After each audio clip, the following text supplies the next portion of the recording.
आज ये बच्चे स्टार्ट करते हैं। बच्चे आज हम प्रॉब्लम स्टार्ट कर रहे हैं related to optics.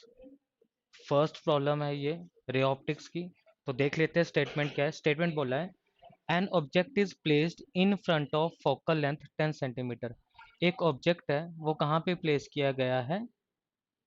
Focal length 10 centimetre. बच्चे सबसे पहले मैं मान के चल रहा हूँ अगर किसी स्टूडेंट को बिल्कुल भी नहीं पता है अबाउट द फोकल लेंथ क्या होता है, प्रिंसिपल एक्सिस क्या होता है, पोल क्या होता है, वो जल्दी से चीज़ों को समझ लीजिए। बच्चे देख लीजिए, मान लीजिए ये मेरे पास कॉनकेव मिरर है। ये मेरे पास क्या है? कॉनकेव मिरर है, ठीक है। अब मैं यहाँ से एक सेंटर लाइन पास कर रहा हूँ। This centre line is known as the principal axis. इस सेंटर लाइन को मैं क्या बोलता हूँ? प्रिंसिपल एक्सिस, ठीक है। अब बच्चे इतना आपको क्लियर है, जब मैं किसी कॉनकेव मिरर की बात करता हूँ या कॉन्वेक्स की बात करता हूँ, these are the parts of sphere. ये किसके पार्ट है? एक स्फीयर के पार्ट है। तो अगर ये स्फीयर का एक पार्ट है तो इसका कहीं ना कहीं सेंटर पॉइंट होगा। तो मान लेते हैं ये इस स्फीयर का क्या है? Centre point. और इस सेंटर पॉइंट को हम क्या बोलते हैं? C. And C is known as centre of curvature. कहीं पर भी अगर मैं सी यूज करूंगा, सी का मतलब क्या होगा? सेंटर ऑफ कर्वेचर, ठीक है जी। अब यहाँ पे जो ये पॉइंट है ये वाला, this point is known as P and P point is known as a pole, ठीक है। अब सी और पी का कोई मिड पॉइंट होगा ना। Mid point of C and P is known as F and F is known as focus. C और P का जो मिड पॉइंट होगा उसको हम क्या बोलते हैं? उसको हम बोलते हैं फोकस, ठीक है। अब बच्चे जो सी से पी का डिस्टेंस होगा, distance between C and P is known as R. R आपके पास क्या है? Distance between C and P. और इसी को ही क्या बोला गया है? This is known as radius of curvature. इसे क्या बोला गया है? Radius of curvature. तो R is nothing but simply the radius of curvature, ठीक है।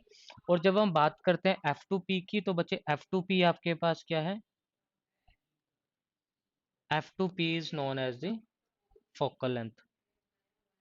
एफ टू पी का जो डिस्टेंस है उससे हम क्या बोलते हैं? This is known as the focal length, ठीक है। तो स्मॉल एफ का मतलब क्या होता है? Focal length.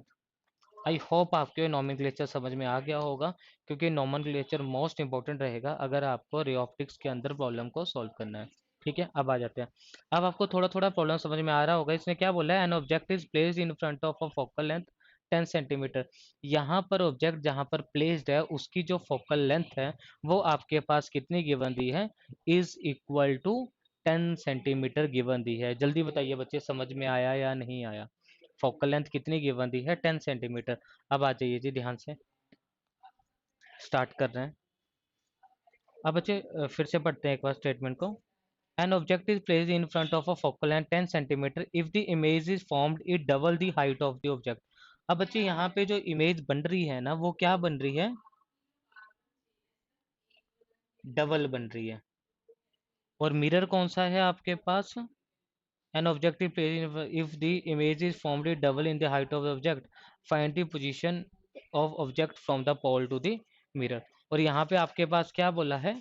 हाँ बच्चे, an object is place in front of a concave mirror. तो यहाँ पे मिरर जो गिवन दे रखा है वो आपके पास कौन सा मिरर है? कॉनकेव मिरर है। अब बच्चे कॉनकेव मिरर के केस आपने क्लास के अंदर पढ़े हैं। तो कॉनकेव मिरर के अंदर जो हाइट ऑफ द इमेज है वो डबल कब होती है? तो आपके पास दो केसेस है उसके। तो बच्चों उसके पास आपके पास दो केसेस है। एक तो है आपके पास रियल रियल इमेज का केस, और दूसरा आपके पास क्या है? वर्चुअल इमेज का केस। एक क्या है? रियल इमेज का केस, और दूसरा किसका केस है? वर्चुअल इमेज का केस है। मतलब कि अगर इस प्रॉब्लम को सॉल्व करना है तो इस प्रॉब्लम को मैं दो पार्ट्स के अंदर सॉल्व करूंगा। एक बनेगा केस वन बनेगा रियल इमेज का केस, और दूसरा आपके पास क्या बनेगा? Case to. केस टू क्या बनेगा आपके पास? वर्चुअल इमेज का बनेगा। क्योंकि हमने पढ़ा है in case of a concave mirror there are total 6 cases. Concave mirror में टोटल 6 केसेस है। उनमें से 5 जो है वो आपके पास रियल इमेज के केस है, और एक आपके पास किसका केस आएगा? 1 cases for the virtual image. हुआ क्लियर है? नहीं क्लियर हुआ? ठीक है। अब आ जाइए आगे।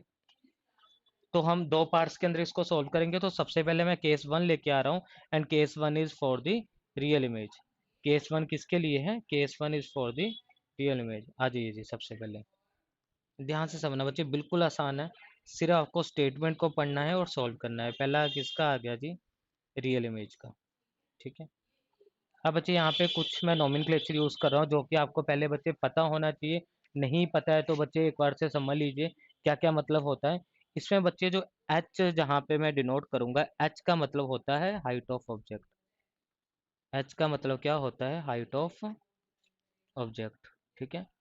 और जो एच डैश का मतलब होता है, एच डैश का मतलब होता है हाइट ऑफ इमेज।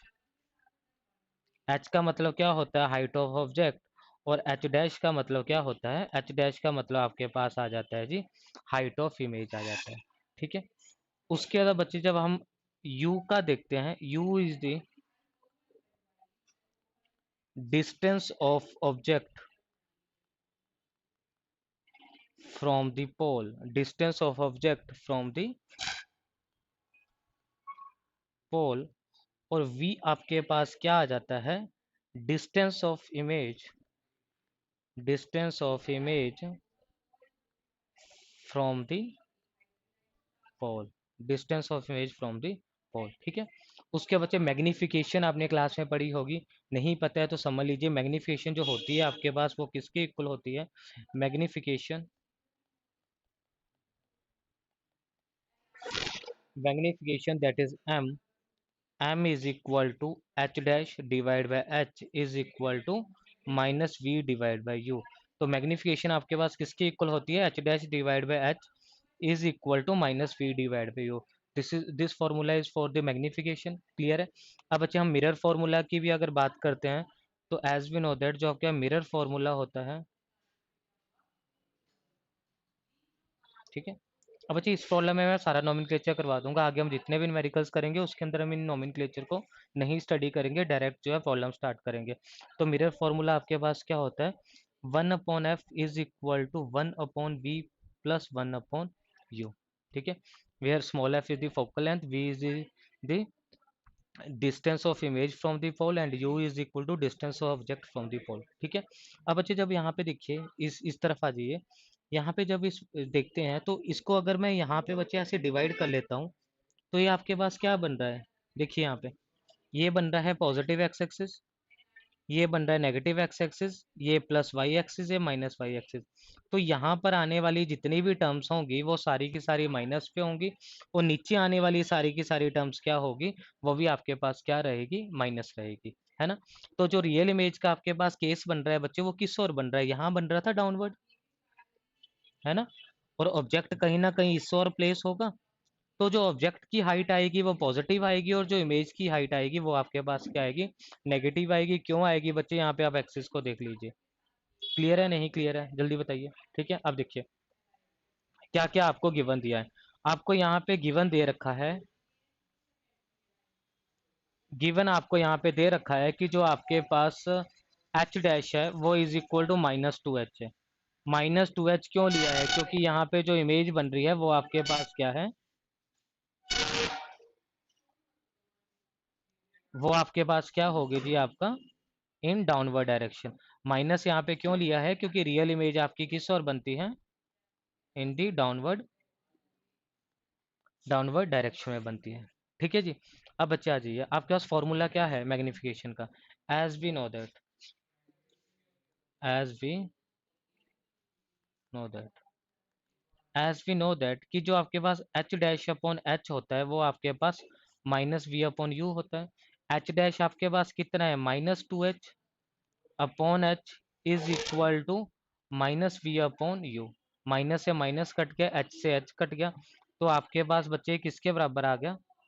हाँ जी जी, ये आपके पास आ गया जी 2 is equal to V upon you.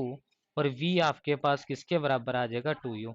ये हमने क्यों निकाला? क्योंकि बच्चे अगर हमें वैल्यू निकालनी है तो कहीं ना कहीं आपको अननोन पता होना चाहिए। तभी आपको इक्वेशन पता होना चाहिए, तभी हम जो है अननोन को फाइंड आउट कर पाएंगे। ठीक है। अब बच्चे देखिए, as we know that, as we know that 1/f is equal to 1/v plus 1/u। ठीक है। अब बच्चे यहाँ पे देखिए 1/f कितना है, f आपके पास कितना गिवन दिया है, f इज इक्वल टू, आज ये स्टेटमेंट में पढ़िए, focal length is equal to 10 centimetre. तो f आपके पास कितना गिवन दिया है, 10 गिवन दिया है। तो ये आपके पास कितना आ जाएगा, 1/10। v कितना है, 1/2u प्लस 1/u। ठीक है। क्या आ जाएगा, 1/10 इज इक्वल टू 2u। तो ये कितना आ जाएगा आपके पास, 1 प्लस 2u। तो ये आपके पास बच्चे 1 प्लस 2, इसको सोल्व किए तो कितना आ गया, 1/10 इज इक्वल टू 3/2u। अब बच्चे जब हम इसको पूरा सॉल्व कर रहे हैं तो ये आपके पास कितना आ जाएगा, हाँ। और बच्चे यहाँ पे मैं माइनस ले रहा हूँ, माइनस क्यों ले रहा हूँ, क्योंकि फोकल लेंथ भी किस ओर आ रही है, toward the minus X axis. तो आपके पास ये कितना आ गया, is equal to -2u is equal to 30। तो u आपके पास कितना आ गया जी, -15 सेंटीमीटर। जल्दी बताइए जी। ठीक है। अब बच्चे देखिए यहाँ पे क्या आया आपके पास, v is equal to 2u। तो v आपके पास कितना आ जाएगा जी, 2 इंटू -15। तो v आपके पास कितना आ गया जी, -30 सेंटीमीटर। अब बच्चे यही तो आपको निकालने के लिए बोला था। देखिए क्या निकालने के लिए बोले आपको, find the position of the object from the pole to the mirror. Find the position of the object. तो ऑब्जेक्ट कितनी दूरी पे है, ऑब्जेक्ट क्या होगा आपके पास, आ जाइए यहाँ पे। ऑब्जेक्ट क्या है आपके पास, u। तो u की वैल्यू पूछिए, u की वैल्यू निकाल ली आपने, u क्या, आपने u v दोनों निकाल ली। तो आपका आंसर कितना आ जाएगा, इज इक्वल टू -15 सेंटीमीटर। जल्दी बताइए क्लियर हुआ या नहीं क्लियर हुआ। ठीक है। अब बच्चे देखिए इसका नेक्स्ट पार्ट जो केस 2 बनेगा, case 2 is for the virtual image. Case 2 आपके पास बनेगा, वो किसके लिए बनेगा,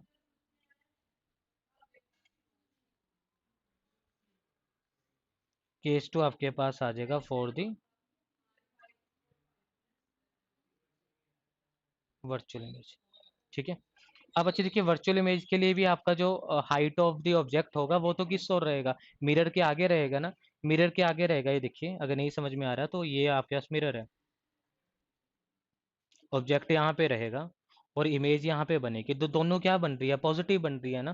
तो यहाँ पे जो हाइट ऑफ द ऑब्जेक्ट है वो भी पॉजिटिव है, और जो हाइट ऑफ द इमेज है वो भी आपके पास क्या आएगी, पॉजिटिव आएगी। जल्दी बताइए बच्चे, क्लियर है। अब मैग्नीफिकेशन किसके बराबर होती है, H dash upon H is equal to -v upon U. तो ये कितना आ जाएगा, 2h upon H is equal to -v upon U. तो ये आपके पास कितना आ जाएगा,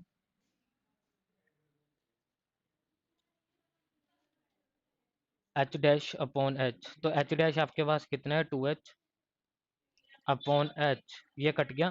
तो आपके पास एक इसके बराबर आ रहा है, 2 is equal to -v upon U, -v upon U. तो ये आपके पास किसके बराबर आ जाएगा, v is equal to -2u। v किसके बराबर आ जाएगा, -2u के बराबर आ जाएगा। जल्दी बताइए बच्चे क्लियर हुआ या नहीं हुआ। v किसके बराबर आ गया जी, -2u के बराबर आ गया। अब आ जाइए बच्चे, अब मिरर फॉर्मूला के अंदर पुट कीजिए, as we know that, as we know that, as we know that 1/f is equal to 1/v plus 1/u। तो आपके पास क्या आ जाएगा जी, -1/10 इज इक्वल टू 1/v क्या आ जाएगा, -2u प्लस 1/u। अब बच्चे इसको मैं डायरेक्ट सोल्व कर दूं तो आपके पास आएगा -1 प्लस 2 अपॉन कितना आ जाएगा, 2u। तो ये आपके पास कितना आ गया, -1/10 इज इक्वल टू 1/2u। तो बच्चे इसको जब सॉल्व किया तो u की वैल्यू जो आपके पास आ रही है, 2u इज इक्वल टू -10, और u आपके पास कितना आ रहा है, -5। अब बच्चे यहाँ पे इक्वेशन देखो क्या है, तो v आपके पास कितना आ जाएगा, -2 -5। तो v आपके पास कितना आ जाएगा जी, +10। तो ये कितना आ जाएगा, 10 सेंटीमीटर। जल्दी बताइए। तो यहाँ पे जो आपका आंसर आ गया that is equal to 5 centimetre, है ना। तो ये बच्चे इस प्रॉब्लम को दो पार्ट्स के अंदर हम सॉल्व करेंगे। First case is for the real image, second one is for the virtual image. तो बच्चे वीडियो को ओवर कर रहे हैं, नेक्स्ट वीडियो के अंदर नेक्स्ट प्रॉब्लम को देखते हैं। तब तक गुड बाय बच्चे।